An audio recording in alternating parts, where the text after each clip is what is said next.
Hello दोस्तों, अपने set theory के इस वीडियो 3 में हम लोग टाइप्स ऑफ सेट्स के एक नए टॉपिक को बढ़ाएंगे। वो है इक्वल सेट।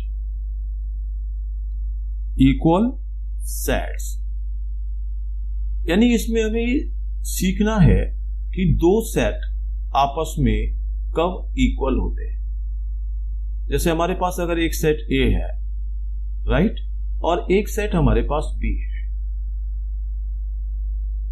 यहां पर हम इसके एलिमेंट्स लिखते हैं ए, बी, सी और डी। ये सेट बी लेते हैं, इसके एलिमेंट्स लिखते हैं बी, सी, डी, ए, राइट। तो ये दो हमारे पास सेट हो गए। सेट ए के एलिमेंट्स हो गए ए, बी, सी, डी, और सेट बी के एलिमेंट्स हो गए B, C, D, A.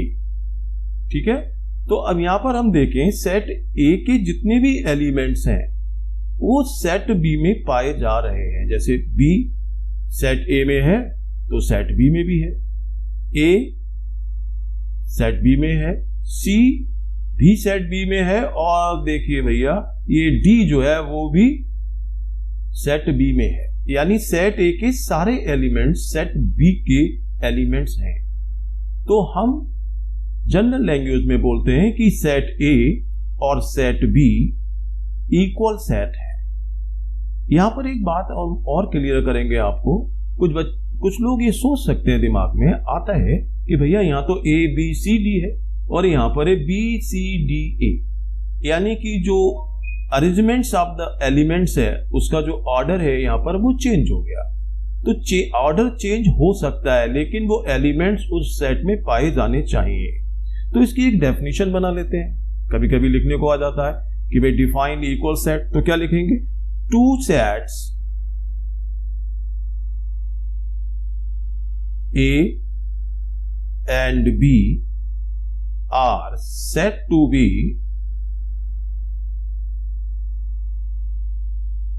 equal if they have exactly the same elements। इस बात को ध्यान रखें, exactly वर्ड same elements, और इसका प्रेजेंटेशन किससे? A equal to B. Definition को फिर समझने की कोशिश कीजिए, कोई टेंशन नहीं। ये टेंशन फ्री वीडियो सीरीज आपके सामने है जिसमें हमें टेंशन नहीं लेना है और बहुत इत्मीनान से जितने पॉइंट्स इसमें दे रखे उस समय केवल हम शॉर्ट वीडियो की तरह उन पॉइंट्स को नजर करेंगे। देखिए इसमें एक वर्ड यूज हुआ है हैव एग्जैक्टली सेम एलिमेंट्स, यानी कि कोई भी एलिमेंट्स आपको भाई 5 एलिमेंट्स हैं, छठा एलिमेंट उसमें नहीं है, कोई बात नहीं, इक्वल हो गया, लगभग इक्वल। लगभग इक्वल नहीं, या ये कह सकते हैं उसकी जीरोक्स कॉपी है। जीरोक्स कॉपी समझते हैं? फोटोस्टेट कॉपी है उसकी, यानी सेम एलिमेंट्स। और उसको पढ़ते कैसे? Set A is equal to set B. अब एक एग्जाम्पल और हम लेते हैं आपके सामने, प्रैक्टिकल एग्जाम्पल लेते हैं, उसे भी समझने की कोशिश करें। जैसे हम एक सेट लेते हैं पी। पी सेट क्या है? The set of letters alloy and Q is the another set. The set of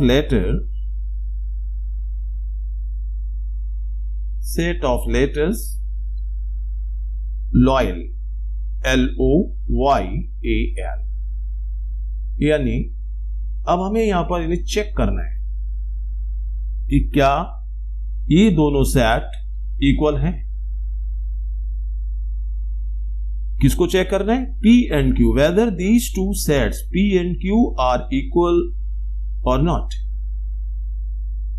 तो देखते हैं P सेट को हम एक लिस्टिंग मेथड से यानी रोस्टर फॉर्म से लिख लेंगे। क्या है?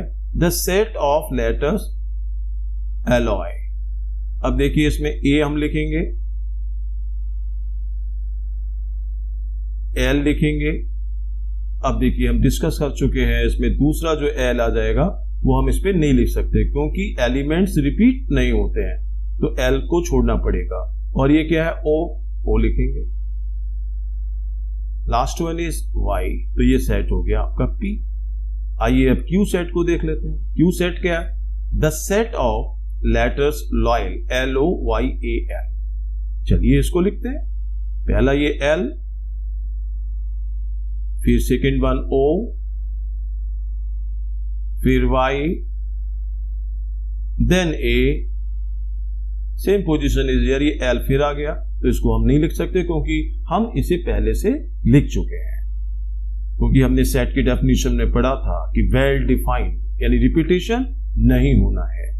तो देखें क्या ये इक्वल है, तो देखते हैं सेट बी का एलिमेंट ए सेट क्यू में पाया जा रहा है, गुड।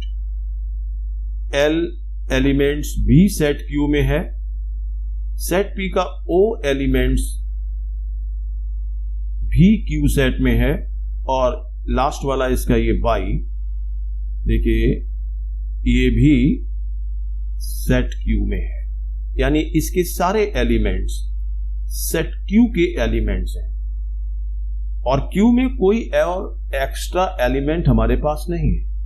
तो बिल्कुल फोटोस्टेट कॉपी हो गई, बस क्या चेंज हुआ, ऑर्डर चेंज हो सकता है, जैसा कि हम आपको एक्सप्लेन कर चुके हैं। तो हम किस रिजल्ट पे पहुंचे कि जब P के सारे एलिमेंट्स और Q के सारे एलिमेंट्स एक जैसे हैं, तो हम कह सकते हैं, ऑनेस्टली कह सकते हैं इस बात को कि set P is equal to set Q। Okay, एक ये टाइप पढ़ा हमने इक्वल सेट्स। अब हम पढ़ेंगे दूसरा टाइप इसका सेट थ्योरी में। एक वर्ड आपने सुना होगा, यूनिवर्स। तो यूनिवर्सल सेट, देखिए इसके नाम से लग रहा है लार्ज, बड़ा। इस कंसेप्ट को क्लियर करने के लिए हम छोटे छोटे एग्जाम्पल आपके सामने ले रहे हैं। एक एग्जाम्पल से क्लियर करेंगे। जैसे हमारे पास सेट ए है और एलिमेंट्स हमारे पास है 1, 3, 5, 7, 9। एक सेट भी है जिसके एलिमेंट्स हैं 2, 4, 6, 8, 10। एक तीसरा सेट ले लेते हैं सी, इसके एलिमेंट्स हैं 3, 4, 5, राइट। अब हम इनको मिला करके एक ऐसा सेट बनाए कि सारे सेट उसमें आ जाएं, यानी बड़ा सेट। उस सेट का नाम अगर हम एस रख लेते हैं तो ये आ जाएंगे 1, 2, 3, 4, 5, 6, 7, 8, 9, 10। तो हम देखें कि ये जो सेट एस है का सेट ए से क्या कंपैरिजन है, सिमिलरली बी से क्या तुलना हो रही है, और सी के साथ में इसका क्या मैचिंग चल रहा है। तो हम कह सकते हैं कि सेट ए के सारे एलिमेंट सेट एस में हैं, सेट बी के सारे एलिमेंट भी एस में पाए जा रहे हैं, और सेट सी के भी सारे एलिमेंट सेट एस में पाए जा रहे हैं। तो हम कह सकते हैं कि ए बी सी के कंसर्न में ये जो बड़ा सेट है, बहुत ध्यान दे वर्ड पे, मैं कह रहा हूं लार्ज। लार्ज मीन जिसमें ज्यादा एलिमेंट्स हो, इनमें कम एलिमेंट्स है। तो उस समय सेट एस को हम एक नाम से जानेंगे, इसे लिखेंगे यूनिवर्सल सेट। बेसिक बात हमने इसमें यह समझनी थी कि यूनिवर्सल सेट यानी कि लार्ज, और साथ साथ हमें यह भी समझना है कि कोई भी सेट हमारे पास यूनिवर्सल सेट है तो किसके कंसर्न में है, यानी कि विद रेस्पेक्ट टू, किसके कंसर्न में हम बता रहे हैं। अब अगर हम यहां पर एक डी सेट लिख दें जिसके एलिमेंट्स हो, चलिए लिख लेते हैं इस चीज को क्लियर करने के लिए। इसके एलिमेंट लिख लेते हैं 1, 2, 3, 4। चलिए इसको इनफाइनाइट सेट बना लेते हैं। अब हम कहें कि ए बी सी डी के कंसर्न में जो सेट एस है जिसके एलिमेंट्स हैं 1 2 3 4 5 6 7 8 9 10, ये यूनिवर्सल सेट है, तो हमारा आंसर आएगा नहीं है, क्योंकि ये जो सेट है वो इसके एलिमेंट सारे के सारे सेट एस में नहीं पाए जा रहे हैं, बल्कि उस समय set D A B C और एस के कंसर्न में यूनिवर्सल सेट कहलाएगा। ओके, तो हमने पहला इक्वल सेट्स और दूसरा हमने universal set. Okay, next video में नई चीज और सीखेंगे।